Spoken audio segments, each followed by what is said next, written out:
हिरनी गर्भवती पानी पी रही थी, पीछे से सिंह की दहाड़ आई, वो बेचारी भयभीत होकर छलांग मारी तो गर्भ छलांग लगाने के कारण योनि द्वार से जल में गिर पड़ा और वो उस पार जाकर उसके प्राण निकल गए। भरत जी ने राधा वल्लभ श्री हरिवंश। तो आइए सुनते हैं दिव्य चरित्र गुरु जी के मुख से। जड़ भरत पूर्व जन्म में स्वयंभू ऋषभ देव जी के पुत्र थे। भरत जी की आसक्ति जितनी भगवान के प्रति थी उतनी ही मृग के प्रति हो गई। आइए सुनते हैं दिव्य चरित्र। अपने चक्रवर्ती सम्राट पद, अपने पुत्र, अपनी रानियां, प्रजा, सबका मोह त्याग कर गंडकी नदी के किनारे त्रिकाल स्नान करना, पर्णकुटी में रहना, रात दिन भगवान को वहीं वन पत्र पुष्पों से पूजा करना, ऐसा रोमांच होना, भगवान के ध्यान में मगन होकर अश्रु प्रवाह करना, ये स्थिति भरत जी महाराज की थी। कल आपने प्रसंग में सुना कि एक हिरनी गर्भवती पानी पी रही थी, पीछे से सिंह की दहाड़ आई, वो बेचारी भयभीत होकर छलांग मारी तो गर्भ छलांग लगाने के कारण योनि द्वार से जल में गिर पड़ा और वो उस पार जाकर उसके प्राण निकल गए। भरत जी ने देखा कि अब इस बच्चे को बचाने वाली माँ तो मर गई और मैं ये देख रहा हूं, मेरा कर्तव्य बनता है इस बच्चे को बचाएं। दौड़ पड़े और धारा से उस बच्चे को गोद में ले ली। बहुत उत्तम बात, हर साधु हृदय को ऐसा करना चाहिए। किसी भी जीव की रक्षा करना परहित सरिस धर्म नहीं भाई। भरत जी ने वही किया जो एक संत हृदय को करना चाहिए। अब 2-4 घंटे में हिरन के बच्चे में चलने की, दौड़ने की ताकत आ जाती। 2-3 दिन से उसे प्यार दुलार से रखकर और किसी हिरनों के झुंड में छोड़ देना चाहिए। पर वो आसक्ति जो पुत्र स्नेह को दबाकर भगवान की तरफ चल रही थी, वही आसक्ति हिरन के स्नेह में फैल गई। हर समय उसे गोद में ले रहना, उसके लिए जाकर हरी हरी धूप की नई नई कोपें उसको पवाना, बड़ा दुलार करना, और कभी कभी हृदय से लगा के कहते, बेटा तेरा सर्वत्र मंगल। देखो महापुरुषों का हृदय कैसा, जिस हिरन को स्वीकार किया उसको परम पद में पहुंचा दिया, भले 3 जन्म लगे। यही महापुरुषों को होता है, अपनी परवाह नहीं कर, बेटा तेरा सर्वत्र मंगल हो।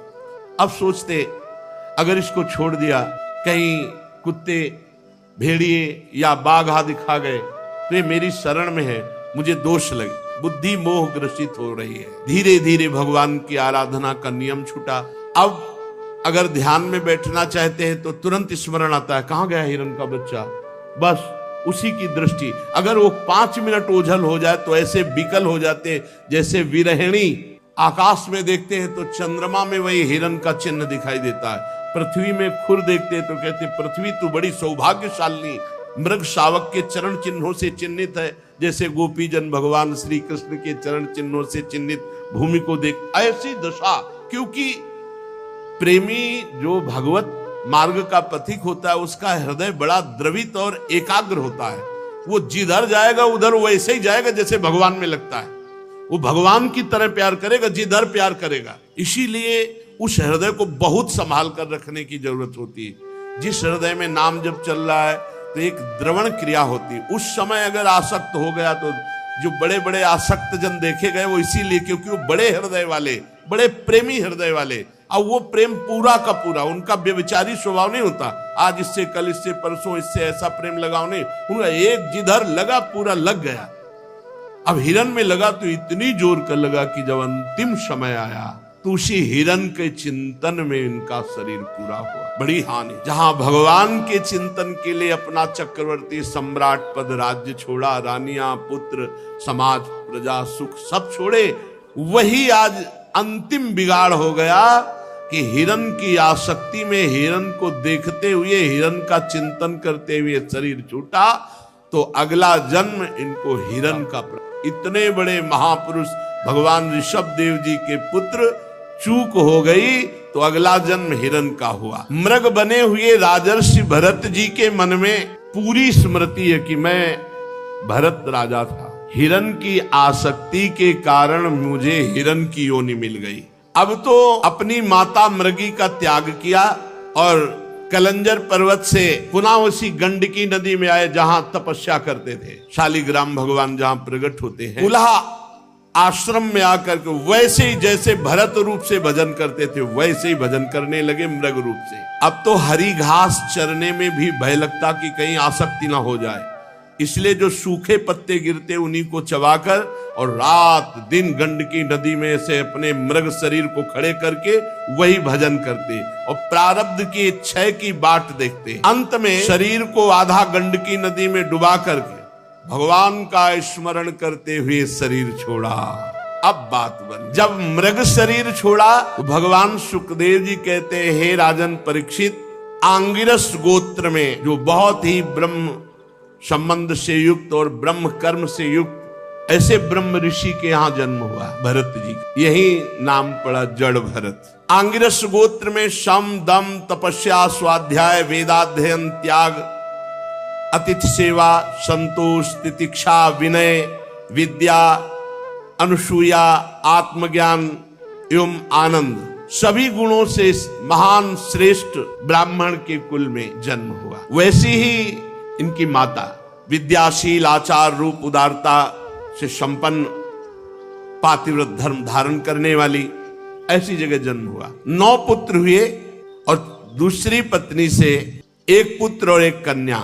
इनमें जो पुत्र थे वो महाराज भरत जी थे। मृग शरीर का परित्याग करके इस जन्म में ब्रह्म बोध संपन्न महापुरुष के रूप में जन्मे। अध्यात्म ज्ञान पढ़ना नहीं पड़ा क्योंकि मृग शरीर में ही भजन पूर्ण हो गया। यद्यपि पशु शरीर में भजन नहीं होता, लेकिन ये राजर्षि भरत के रूप में जो भजन किया और परहित के लिए अपना जीवन अर्पित कर दिया, उसके प्रभाव से मृग शरीर में भी पूर्व स्मृति और भजन ये बना रहा। उसके प्रभाव से अब जो जन्म हुआ वो ब्रह्म बोध संपन्न महापुरुष के रूप में। पूरी याद है, मैं राजर्षि भरत था, चूक हो गई, मृग बना, अब आकर के मैं इस ब्रह्म ऋषि के कुल में जन्मा हूं।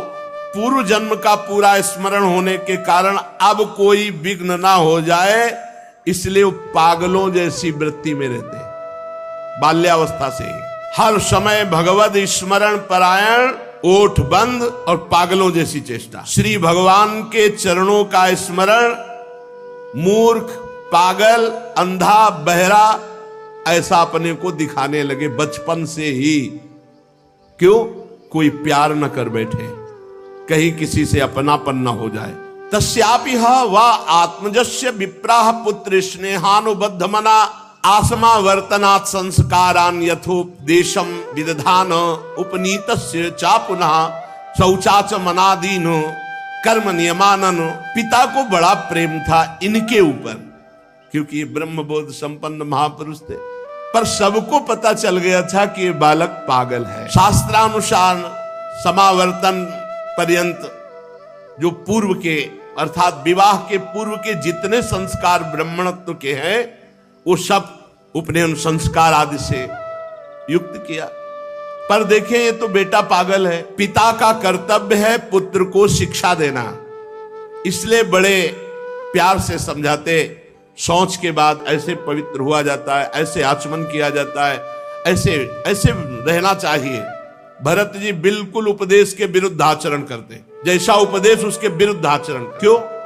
पिता की आसक्ति हम पे ना हो जाए, हमारी आसक्ति पिता पे ना हो जाए। साचापि तदुहा पितृ सन्निधावेवा सध्रीचीन म्यु इसम करोति छंदास्याध्यापयिष्यन् सा व्याहृति भी सा प्रणो शिरस्त्रिपदीम सावित्रीम। बहुत उपाय किया कि गायत्री मंत्र याद करवा दे। 4 महीने पूरा प्रयास किया, वर्षा काल में एक भी छंद याद नहीं करवा। फिर बसंत ग्रीष्म चैत्र वैशाख ज्येष्ठ आषाढ़ प्रणव सहित गायत्री मंत्र याद कराने का पूरा प्रयास किया, लेकिन पागल जैसी चेष्टा। पूर्ण विद्वान, बड़ा हृदय में दुख हुआ कि ये मेरा बेटा पागल है, और ये पता ले कि ये बेटा ऐसा है कि कुल के कुल परम पावन कर देगा। पर बहुत प्यार था भरत जी के प्रति उनके पिता का, इसलिए बार बार वो पुत्र को अच्छी तरह शास्त्रों की शिक्षा देते। शौच, वेदाध्ययन, व्रत, नियम, गुरु सेवा, अग्नि सेवा, ब्रह्मचर्य पालन, इन सब की कुछ नहीं। ठीक विपरीत चेष्टा, पागलों जैसी, मूर्खों जैसी। वो हार गए और कुछ समय बाद उनका शरीर पूरा हो गया पिता का। अब तो स्वतंत्र हो गए, क्योंकि और कोई प्यार ही नहीं करता था, पिता ही प्यार करते थे। इन महापुरुष को पागल मूर्ख समझकर कोई प्यार नहीं करता, केवल पिता प्यार करते थे। वो भी पधार गए। पूर्व परंपरा के अनुसार उनकी मां उनके साथ सती हुई। अब तो कोई बोलने वाला नहीं, जो भाई थे वो समझते थे मूर्ख और पागल है। वो कर्म कांड को सब कुछ समझने वाले विद्वान ब्राह्मण थे। अब ब्रह्म ज्ञान रूपी परा विद्या का सिद्ध महापुरुष भरत जी को कौन जाने, इसलिए वो भरत जी के प्रभाव को न जानने के कारण ये मूर्ख है ऐसा समझकर उपेक्षा करते। पिता के परलोक सिधारने पर बड़ी अव्यवस्था भरत जी के साथ, क्योंकि भाई लोग मूर्ख समझते थे, पागल समझते थे। बचा खुचा बाछी अन्न जैसे पशुओं को फेंका जाता है, ऐसे उनको दे, वो आराम से, शरीर का प्रारब्ध है ऐसा मान के पा लेते। कोई काम बताते वो काम, कोई मार रहा है, कोई अपमान कर रहा है, कोई थूक रहा है, वो बिल्कुल वैसी पागल। और ब्रह्म बोध परा विद्या के सिद्ध महापुरुष भरत जी के अंदर कोई मान अपमान का विचार ही नहीं रह गया था। साधारण लोग जो नर पशु कहे जाते हैं, नर पशु, मनुष्य रूप में पशु रूप, जो भगवान से विमुख केवल संसार के राग में लगे, वो उनको पागल करके अपमानित करते। कोई थूक देता, कोई ईंट मारता, कोई। भरत जी परा ब्रह्म विद्या के ज्ञानी महापुरुष, पर पागलों जैसी वृत्ति। कोई उनको मूर्ख कहता, कोई पागल कहता, प्रायः पागल करके ही पुकारा जाता है। और ब्रह्मबोध संपन्न महापुरुष। तो भरत जी भी ठीक वैसे ही स्वांग रचते कि सब पागल समझे, उसी के अनुरूप भाषण करते भरत जी। साचा प्राकृतिर दुपद पशुभिर रुनमत जड बधिरेत्यभिभाष्यमाणो यदा तदनुरूपाणि प्रभासते कर्माणि च सा कार्यमाणः परेच्छया करोति। जैसे लोग उनको मूर्ख और पागल समझते, तो वैसे ही चेष्टा करते कि हाँ वास्तविक ये पागल और मूर्ख है। कोई कोई तो इनको अपने काम में लगा लेता है। अब जवान है, चल चारा काट रहे, गोबर फेंकवा रहे, जैसा वो कहते वैसी काम। कोई अपने काम के लिए खेत में ले जाता, कोई मजदूरी कराता, अब बाद में जला भुना बासी अन्न फेंक देते सामने। क्या स्थिति महापुरुष की। उसी को ऐसे, हे शरीर तेरा प्रारब्ध। अब वो बाल ब्रह्मचारी अखंड शरीर वैसे ही पुष्ट बलवान, जीव के स्वाद की कोई वस्तु ही नहीं, जली सड़ी बासी ऐसे ही दे देते हो। खूब दिन भर मेहनत कराते भरत जी से। ये किसी कारण से उत्पन्न होने वाला शास्त्रीय ज्ञान नहीं, स्वतः सिद्ध भगवत स्वरूप ज्ञानानंद में निमग्न महापुरुष, आत्मबोध प्राप्त महापुरुष। क्योंकि भजन के बल से आत्मबोध प्राप्त हुआ, इसलिए बस एक मोटा यज्ञोपवीत शरीर में पिता ने जो पहला दिया था जब से, वो यज्ञोपवीत और नीचे का वस्त्र, बस ऐसे ही रोड में पड़े हैं, रास्ते में पड़े हैं, कोई दे दिया खाया, कोई काम में लगा दिया, पागलों जैसे। बहुत अष्ट पुष्ट स्वस्थ शरीर, सर्दी गर्मी बरसात सब खुले पे सहना, अपमान आदि, चूंकि देहाभिमानी नष्ट हो चुका है इसलिए कोई क्लेश नहीं। क्या लालच वाली ये स्थिति है। लालच लगना चाहिए कि काश ऐसी स्थिति भगवान की कृपा से प्राप्त हो कि शरीर राग रहित, शरीर के पोषण की वृत्ति ही चली गई है। शीतोष्ण वात वर्षेषु वृष इवाना व्रतांगः पीनः संहननांगम स्थंडिल संविशेष नानुन मर्दना मज्जन रजसा महामणि जीवान अभिव्यक्त ब्रह्म वर्चसा। जैसे आग राख से ढक जाए पर अंदर आग है, जैसे मणि के ऊपर धूल लग जाए, ऐसे ही महाराज न कभी स्नान करते न कोई शरीर सफाई। सर्दी गर्मी बरसात आंधी, इसमें लिखा हुआ है नहाना धोना कोई मतलब नहीं, भगवत स्वरूप। शीतोष्ण वात वर्षेषु, गर्मी ठंडी हवा वर्षा, वृष इवानावृतांग, सांड की तरह खुले शरीर सहते। भगवान ने आदेश किया है साधक और साधु को, मात्रा स्पर्शास्तु कौन्ते शीतोष्ण सुख दुखदा आगमा पाइनो अनित्यास्तास्तितिक्षस्व।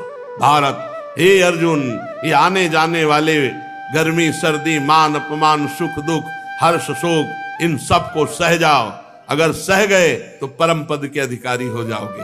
भरत जी बड़ा ही हष्ट पुष्ट शरीर, पृथ्वी पर पड़े रहते, कभी स्नान नहीं करना, कभी हाथ पैर नहीं, मुंह नहीं धोना, कभी नहीं। स्थिति इनको प्राप्त हो गई से 3 बार स्नान साधन में करते थे पीछे गंडकी नदी में 3 बार, या 3 बार सो भले चाहे जाए स्नान का। तो हष्ट पुष्ट गठीला शरीर, पृथ्वी पे पड़े रहना, ना हाथ पैर धोना, ना मुंह धोना, ना नहाना, शरीर पर अंगुलों मैल जम गया था।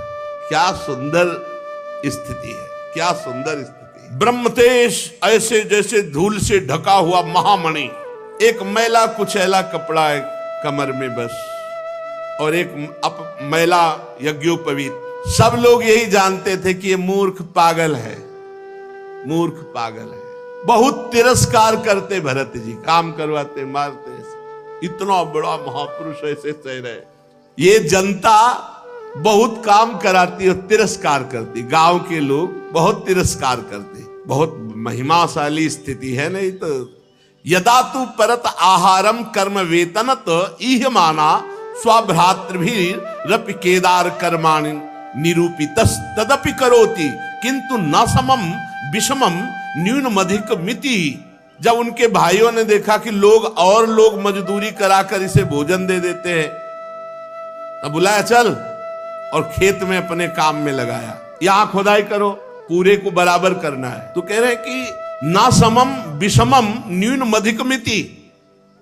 जहां समान खुदाई करनी थी वहां कुआं जैसा गड्ढा कर दी, जहां लगा दिया खोदो तो बस वहीं खोदते चले गए, क्योंकि ये पता नहीं चलना चाहिए कि ये बुद्धिमान है, मूर्ख है, ये पागल है, यही पता चल। क्यारियां ठीक करने में लगा, सब उल्टा कर दिया, सब क्यारियों में कुआं जैसा खोद दिया। भाई उनको डांटते, धक्का मारते, और भोजन में क्या देते? खली, भूसी, भुने हुए उड़द और चावल की कनकी सूखी ऐसे, जैसे जानवर को दी जाती है, या पके हुए अन्न की जली हुई खुरचन। कैसे महापुरुष है, जिनको विश्व का परम पवित्र भोग सब मिलना चाहिए, वो कैसे जी रहे। स्पष्ट लिखा हुआ है कि उनके आहार में चावल की कनी, खली, भूसी, भुने हुए उड़द ऐसे सूखे और वो ऐसे चबा लेते, या पके हुए अन्न की जली हुई खुरचन, जली हुई, वो दे देते। बड़े अमृत के समान उसे शरीर का प्रारब्ध समझकर खा लेते। भगा दिया भाई, धक्का मार, एक काम। दूसरे भाई ने पकड़ लिया, खेत की रखवाली करो, खेत की। अब वो खेत की रखवाली क्या करे? खेत इधर, आसन लगा इधर में पड़े, उनसे खेत से मतलब क्या है? विपरीत। वो जो भी कार्य करते तो उसके विपरीत, जिससे पक्का सबको समझ में आया कि पागल है, वहीं पड़े हुए थे। और एक डाकुओं के सरदार ने भद्रकाली से कामना की थी कि पुत्र हो जाएगा तो नरबलि चढ़ाएंगे। नरबलि मतलब मनुष्य को काटेंगे आपके सामने, और संयोग से पुत्र हो गया। तो भद्रकाली को मनुष्य की बलि देने के लिए एक पुरुष को पकड़वा मंगाया, राजा था दस्युराज। अब उस पुरुष को छोड़ दिया गया बाजार में, खूब जो चाहो खा लो। उसको पता नहीं, वो जलेबी, गुलाब जामुन जो जो बढ़िया पसंद सब खूब खा रहा था। एक दुकानदार ने धीरे से कहा, खूब खा लो, अब इन्हें गर्दन कटेगी जाके तुम्हारी। क्यों भूले, तो ऐसे फ्री थोड़ी खाने को मिल रहा है। दस्युराज ने आज उत्सव मनाया है और तुम उनके बलि पशु हो, तुम्हारी गर्दन कटेगी। तो उसने दोना पत्तल जो होता वो साथ लिए, भागा, वहां से निकल गया, भाग गया। अब जो रक्षक थे उनको, वो तो खुला छोड़े हुए थे कि खा पी लेगा, पकड़ लेंगे। जब देखा कि वो आदमी भाग गया तो सोचा अगर राजा से कहा जाके तो हम ही किसी को भी बलि चढ़ा देगा, इसलिए तुरंत कोई नर पशु पकड़ना चाहिए। दैववश वो तो भाग गया जिसको पकड़ के लाए थे। चारों ओर सेवक दौड़े कि अब कोई मनुष्य मिल जाए, नहीं तो हम लोगों की बलि चढ़ा देगा राजा। तो रात के समय तक दैवी योग दृष्टि पड़ी आंगिरस गोत्री ब्रह्म प्राप्त महापुरुष श्री जड़ भरत जी के ऊपर। अब जंगल में देखा तो खेत में तो पड़े ऐसे। अरे बोले देवी भी प्रसन्न हो जाएगी और राजा भी प्रसन्न हो जाएगा, क्योंकि बहुत तगड़ा आदमी है, अष्ट पुष्ट बलवान। और उस समय वीरासन में बैठे हुए थे, रात्रि के नजदीक आए, पकड़ लिया। कोई विरोध नहीं। बोले हमारे स्वामी का कार्य इससे बहुत सिद्ध हो जाएगा, देवी बहुत प्रसन्न हो जाएगी। रस्सियों से बांध लिया, बंधवा लिया आपने, कोई रोका नहीं, बिल्कुल पागलों जैसी चीज। जो शरीर का होना है वो पक्का होना, जो नहीं होना है वो नहीं। रस्सियों से बांध ली, ले गए भद्रकाली के मंदिर में। अब बाजार में नहीं छोड़ा, एक तो निकल गए, अब दोबारा अगर वहीं सीधे मंदिर ले गए। पद्धति के अनुसार बढ़िया उट्टन लगाया गया। आज जीवन में उट्टन लग रहा है महाराज, जीवन में कोई प्यार से तो उट्टन लगाया नहीं। भरत जी ले और लंबे हाथ बढ़िया उट्टन लगा कर। अब ये नहीं कि ज्ञान नहीं, पता है, तलवार भी रखी, पता है दोनों शरीर का है, जो शरीर का प्रारब्ध है उसको भोगना होगा। विधि पूर्वक बढ़िया इत्र फुले लगा के स्नान, सब नए नए वस्त्र पहनाए गए, चंदन लगाया गया, माला, जैसे अब गर्दन कटनी तो माला भी। फिर सुंदर खीर पुआ भोजन, डट के भरत जी ने, कोई चिंता नहीं, पता है, अज्ञानी थोड़ी, परम ज्ञानी है। फिर धूप दीप से आरती की गई, क्योंकि बलि चढ़ाना है। इसके बाद शुरू हुआ ढोल बजना, मृदंग ढोल, और भद्रकाली जी के सामने इनको ले जाया गया। भरत जी को कहा गया सर नीचा करके ऐसे झुका के बैठ जाओ, घुटने के बल सर नीचा करके आराम से बैठ, कोई परेशानी नहीं। और आदमी तो चिल्लाए लगते, अरे चिल्लाए क्योंकि सामने भारी तलवार वजन वाली पूजन की हुई रखी हुई थी। भरत जी ने देखा प्रारब्ध है, सर झुका दिया। दस्यु राजा आया और अभिमंत्रित वो बहुत वजन वाली खड्ग उठाई तलवार। अब ये तो ब्रह्म स्वरूप महापुरुष, वो रज और तम से मिश्रित स्वभाव वाला दस्युराज उन्मत्त होकर के जो ही ऐसे तलवार उठाई, एक तो ब्रह्म ऋषि, दूसरे ब्रह्मबोध संपन्न, शरीर राग रहित ब्रह्मबोध संपन्न महापुरुष के जे ही गर्दन पर तलवार प्रहार करने के लिए की, भद्रकाली के शरीर में ब्रह्म तेज से आग पैदा हो गई। भद्रकाली असहनीय हो गई, चीख पड़ी, मूर्ति फाड़कर निकल पड़ी और वही तलवार लेकर के अपने जितने पूजा करने वाले थे सबकी गर्दनें उड़ा दी। अंबा को ये पसंद नहीं आया, मां को ये पसंद नहीं आया। जो लोग बलि देते हैं हीन पशुओं की, जरा इस प्रसंग से सुनकर देखे कि मां जगदम्बा है या केवल तुम्हारी ही मां है। अगर वो जगदम्बा है तो हर पशु पक्षी की मां है, वो कैसे बर्दाश्त कर सकती है अपने पुत्र का हनन? तुम्हारी दुर्गति होगी। माताजी जगत जननी, माताजी ने उनको मारा जो अन्य पुत्रों का नाश करना चाहा, तो माताजी ने उनको घेर करके मारा। चाहे रक्त बीज हो, चाहे शुंभ निशुंभ हो, चाहे जो भी महिषासुर हो, कोई भी हो, जिसने अन्य समाज को नष्ट करना चाहा, अंबा असहनीय होकर के अपने पुत्रों की रक्षा के लिए उसको मारा। ऐसा नहीं है, निर्बल जीवों की हत्या करोगे तो मां प्रसन्न हो जाएगी। अपनी जबान की चाटुकारिता स्वाद के लिए तुम पशुओं को मारते हो और सोचते हो कि जगदम्बा प्रसन्न हो जाएगी, नरक जाओगे।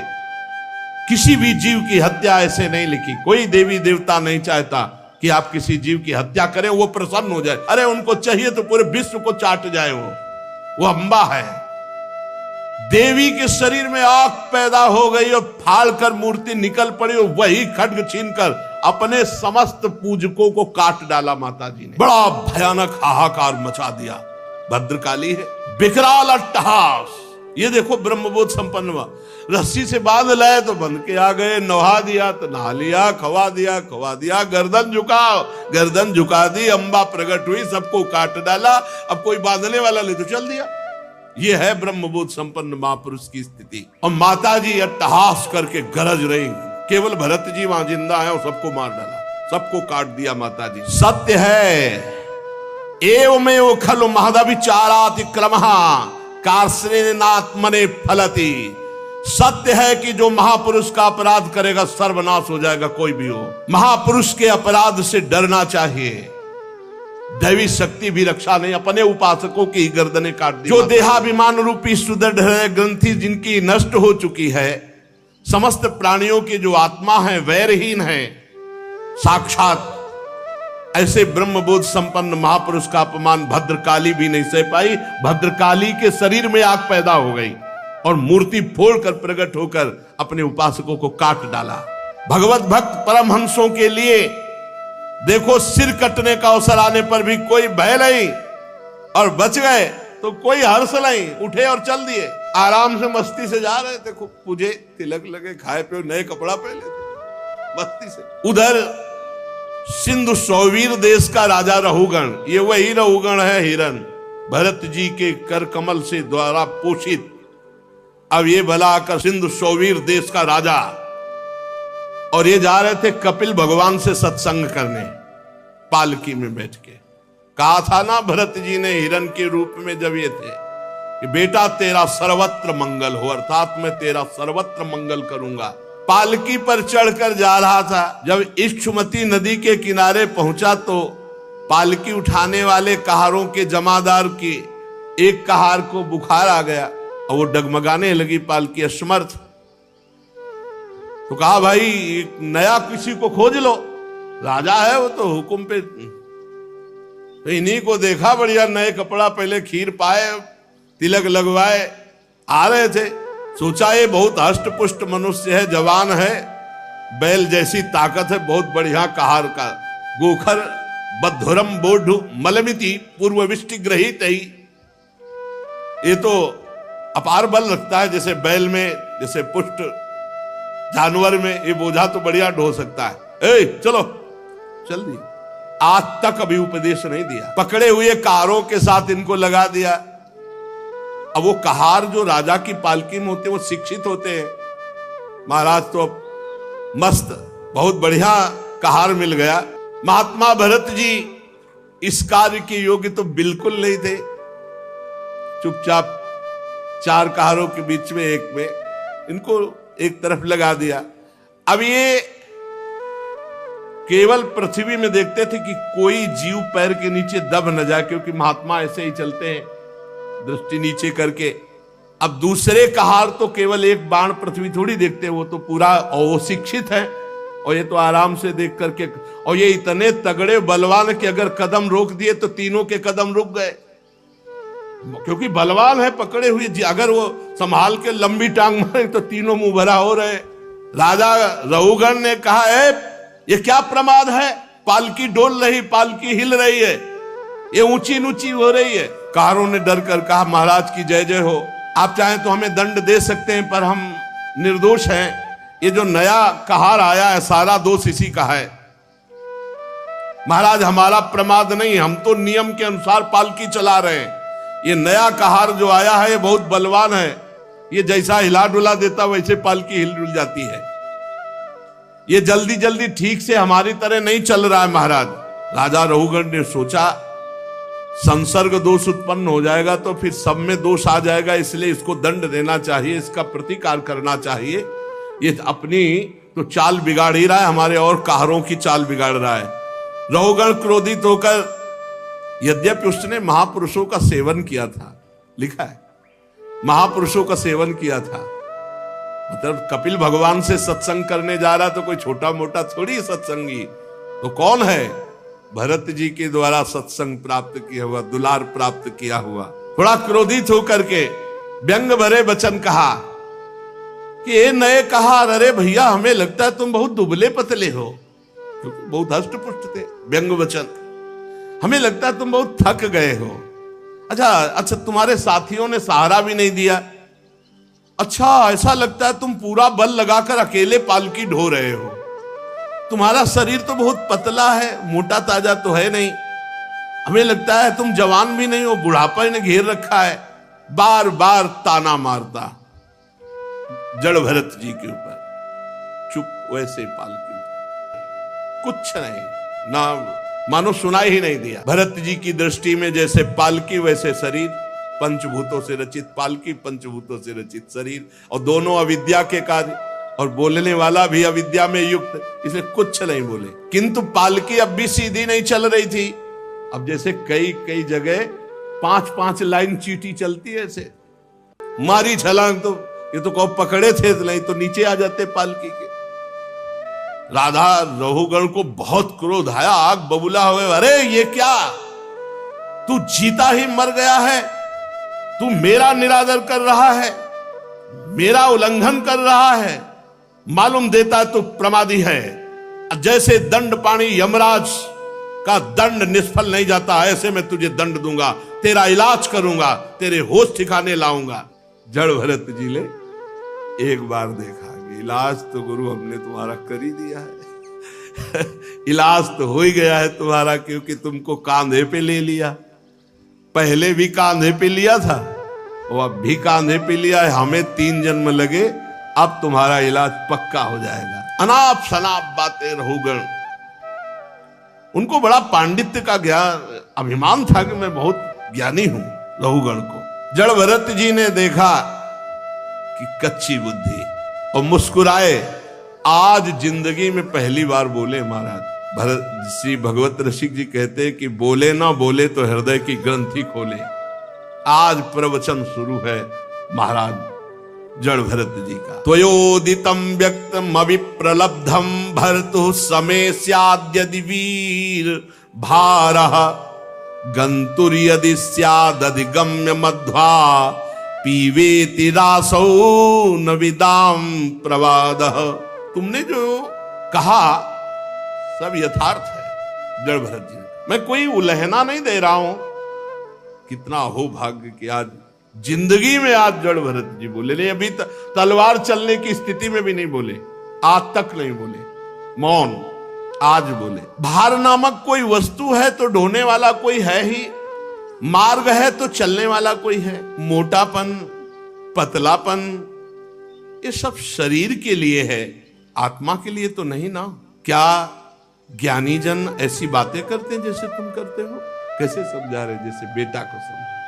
ये स्थूलता, मोटापन, कृष्णता, पतलापन, आधी, व्याधि, भूखो, प्यास, भय, कलह, इच्छा, बुढ़ापा, नींद, आसक्ति, क्रोध, अभिमान, शोक, ये सब देहाभिमानी को प्राप्त होते हैं, आत्मस्वरूप में नहीं। क्या सुंदर बात, क्या सुंदर बात। ये सब देहाभिमानी को प्राप्त होते हैं, आत्मस्वरूप को नहीं।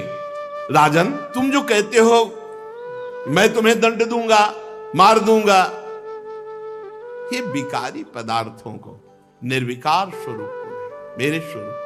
बहुत ये दोनों बातें जो मारना या जीना है, ये आदि और अंत वाले इसी शरीर के अंतर्गत की बात है, स्वरूप में नहीं। यशस्वी नरेश, स्वामी और सेवक भाव जहां स्थित होता वहां आज्ञा पालन होता। मैं आपका सेवक नहीं हूं, तुम हमारे स्वामी नहीं हो, तुम्हारी आज्ञा का पालन हमारे ऊपर लागू नहीं होता। तुम राजा हो, मैं प्रजा हूं, ये भाव होने पर तुम्हारा शासन लगता। मैं प्रजा नहीं हूं तुम्हारी, ये भेद बुद्धि मेरे में नहीं है, व्यवहार के लिए अवकाश नहीं है। बहुत कोई थोड़ा परमार्थ को जो समझ रहा होगा वही समझ पाता है। परमार्थ दृष्टि में कौन स्वामी और कौन सेवक? तुम कहां राजा और मैं प्रजा? ये परमार्थ दृष्टि में कहां है? स्वामित्व का अभिमान रखने वाले हो तो बोलो, अब बोलो मैं तुम्हारी क्या सेवा करूं। अगर स्वामित्व का अभिमान रखते हो तो बोलो मैं तुम्हारी क्या सेवा करूं। वीरवर, तुमने कहा मत उन्मत्त प्रमत्त, तो मैं अपनी स्थिति में रहता हूं, तुम मेरा इलाज क्या कर सकते हो? तुमने कहा जड़ और प्रमादी ये शरीर, तुमने कहा शिक्षा दोगे तो पीछे हुए को क्या पीछोगे? क्या पीछोगे? शरीर को तो दंड दोगे और फिर नीचे करके पालकी लेके चल दी। जड़ भरत जी की दृष्टि और वचन और तत्व का उपदेश, अब तो रहुगण कूद पड़ा पालकी से, साष्टांग दंडोत हुआ, क्योंकि ऐसा कोई ब्रह्मबोध संपन्न महापुरुष ही बोल सकता है। राजमद चूर चूर हो गया, चरणों में सिर रख करके, हाथ जोड़ करके, घुटने टेक करके कहा। पालकी लिए हुए भरत जी कूद पड़ा रहुगण, साष्टांग दंडवत, आगे घुटने टेक कर हाथ जोड़कर कहा, देव आपका एक ही चिन्ह दिखाई दे रहा, यज्ञोपवीत द्विज का, ब्राह्मण का, और आप प्रच्छन्न भाव से विचरने वाले हैं। क्या आप अवधूत शिरोमणि दत्तात्रेय, या आप कौन हैं? कहीं आप साक्षात भगवान कपिल देव जी तो नहीं है? मुझे इंद्र के वज्र से डर नहीं लगता, ना हम विशंके सुरराज वज्रान्न त्र्यक्षशूलान्न यमस्य दंडात, नान्यर्क सोमा नीलवित्त पास्त्रात छंके भृशम ब्रह्म कुलावमानात। महाराज, मुझे इंद्र के वज्र से डर नहीं, भगवान देवादिदेव महादेव के त्रिशूल से भी मुझे डर नहीं, यमराज के काल दंड से भी डर नहीं, अग्नि सूर्य चंद्र वायु कुबेर इनके अस्त्रों से डर नहीं, पर मैं डरता हूं ब्रह्म ऋषि के अपमान से। आप कोई प्रच्छन्न भेष में अवधूत महापुरुष हैं, आप मूर्खों की भांति विचरण करने वाले, इसलिए मेरे से अपराध बन गया। साधु, आपकी दृष्टि और आपके वचन की मैं था ही नहीं पा रहा हूं कि आप कितने अगाध ज्ञान संपन्न हैं। मैं आत्मज्ञानी मुनियों के परम गुरु साक्षात भगवान श्री हरि की ज्ञान शक्ति के अवतार योगेश्वर भगवान कपिल देव जी के यहां सत्संग करने जा रहा था, सत्संग सुनने। क्या आप इस भेष में मुझे ज्ञान देने के लिए भगवान कपिल देव जी आए हैं? कौन हैं आप? अपना रूप छिपाकर विचरण कर रहे हैं। भला मुझ जैसे विवेकहीन पुरुष की कहां सामर्थ्य है कि आप योगेश्वरों की गति को हम जान सके? प्रभु, कि आप योगेश्वरों की गति को हम जान सके। प्रभु, आपके कुछ वचनों से मुझे संशय हो रहा है। मैं प्रश्न करता हूं, दृष्टा श्रमः कर्मत आत्मनो वैर भर्तुर गंतुर भवतश्चानुमन्ये यथा सतो दान यनाद्य भावात समूल इष्टो व्यवहार मार्गे। आपने जो ये कहा कि शरीर को दंड दो या सम्मान दो या अपमान करो, कोई फर्क नहीं पड़ता, तो नहीं महाराज, फर्क पड़ता है।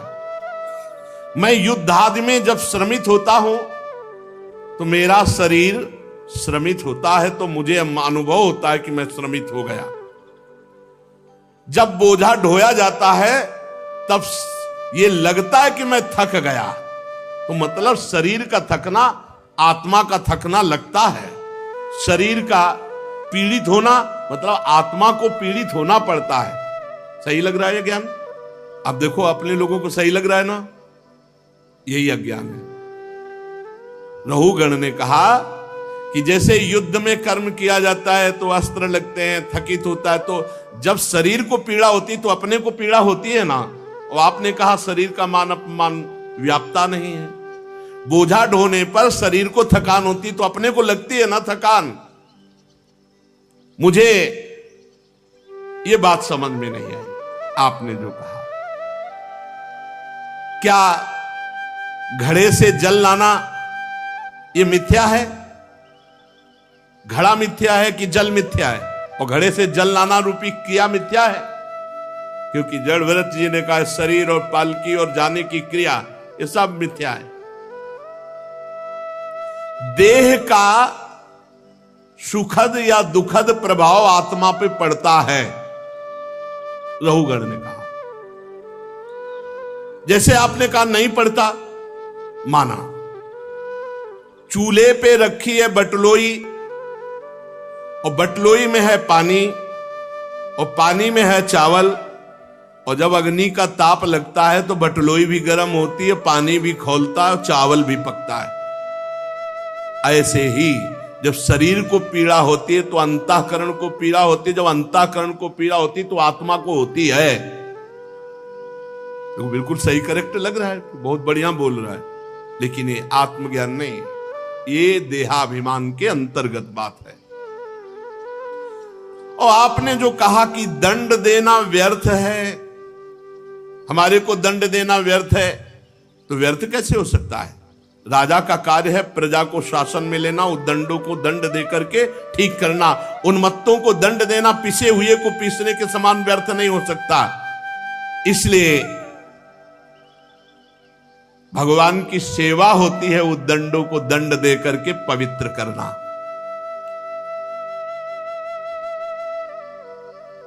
राजत्व के अभिमान से उन्मत्त होकर मैंने यदि आपकी अवज्ञा की हो तो मैं आपसे अपराध मुक्त होने के लिए विनय करता हूं, क्षमा कीजिए।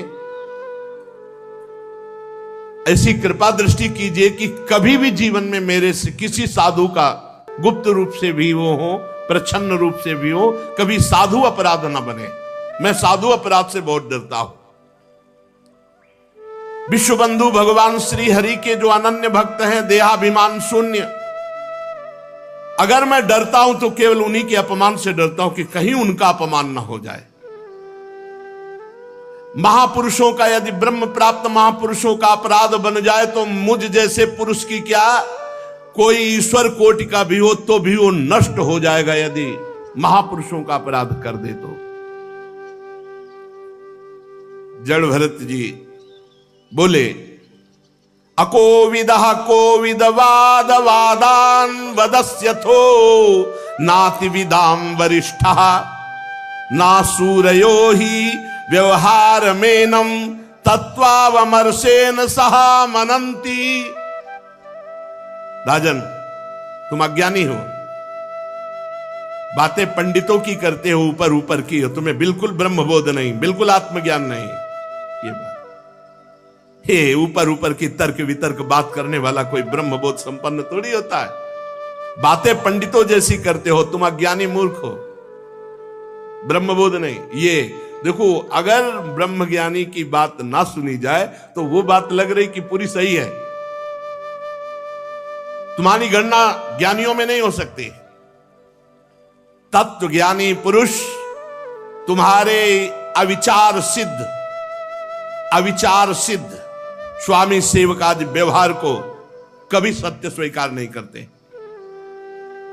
तुम लौकिक व्यवहार को तुम परम सत्य आत्मस्वरूप से जोड़ते हो। वेदवाक्य अधिकतर गृहस्थो जनित यज्ञ विधि विस्तार में व्यस्त हैं और आत्मस्वरूप का जो बोध है वेदातीत है। इसलिए भगवान ने भी कहा, त्रैगुण्य विषया वेदा निस्त्रैगुण्य भवार्जुन, अर्थात वेदातीत स्थिति को प्राप्त हो। राग द्वेषों की बात करते हो और तत्व ज्ञान की अभिव्यक्ति करना चाहते हो। राग द्वेष युक्त तुम्हारा चित्त है और तत्व ज्ञान की बात कर रहे हो। बात तो करते हो पंडितों जैसी, हो अज्ञानी। ये गृहस्थोचित यज्ञ आदि सकाम कर्म करने वाले, स्वर्ग का सुख देखने वाले, ये तत्व ज्ञान के विषय को जान सके या शब्दों को समझ सके, इतनी सामर्थ्य नहीं होती। बहुत सुंदर। जब तक मनुष्य का अंतःकरण सतोगुण रजोगुण तमोगुण के वशीभूत होता है, तब तक बिना किसी अंकुश के उसकी ज्ञानेंद्रियां और कर्मेंद्रियां शुभ और अशुभ कर्म करती रहती हैं। क्या जानेगा वो तत्व ज्ञान जिसका अंतःकरण त्रिगुण से ग्रसित है, सतोगुण रजोगुण तमोगुण से। उससे दो ही कर्म हो सकते हैं, पाप या पुण्य।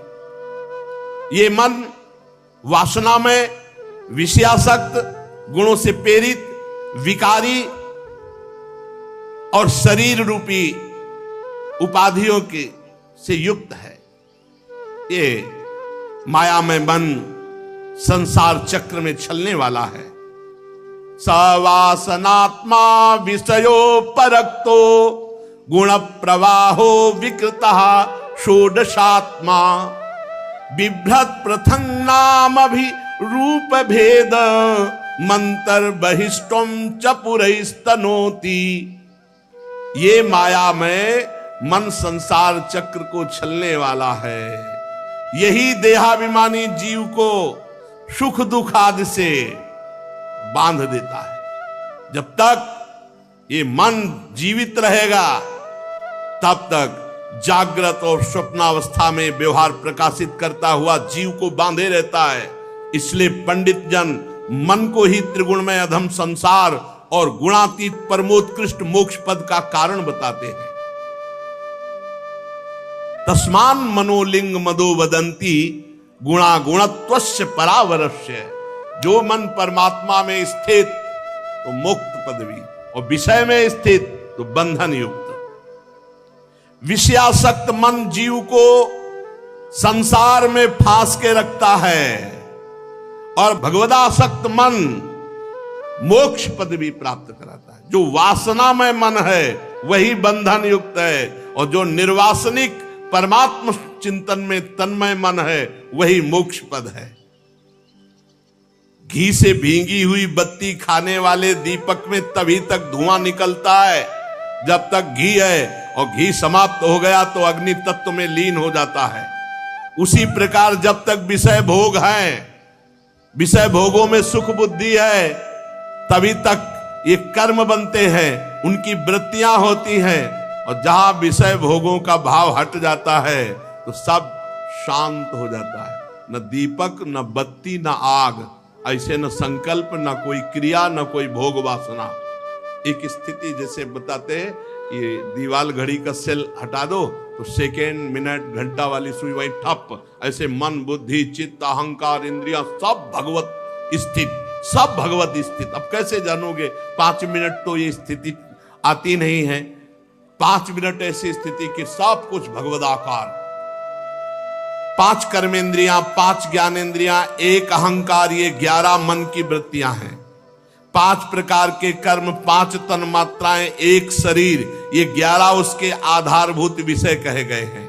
गंध, रूप, स्पर्श, रस, शब्द, ये 5 ज्ञानेंद्रियों के विषय हैं। मल त्यागना, संभोग करना, गमन करना, भाषण करना, लेना देना, ये 5 कर्मेंद्रियों के विषय है। और शरीर को ये मेरा है, मैं हूं, ऐसा ये अहंकार का विषय है। जो अहंकार की इन वृत्तियों को, इंद्रियों के इन प्रवाह को मैं मानकर भोग रहे हैं, वो तत्व ज्ञान क्या जाने। मन की ये 11 वृत्तियां विषय, संस्कार, स्वभाव, कर्म और काल के द्वारा सैकड़ों, हजारों, करोड़ों भेदों में परिणित हो जाती है। किंतु सत्ता, क्षेत्रज्ञ, आत्मा के प्रकाश से प्रकाशित है। आत्मा में इनका कोई प्रभाव नहीं,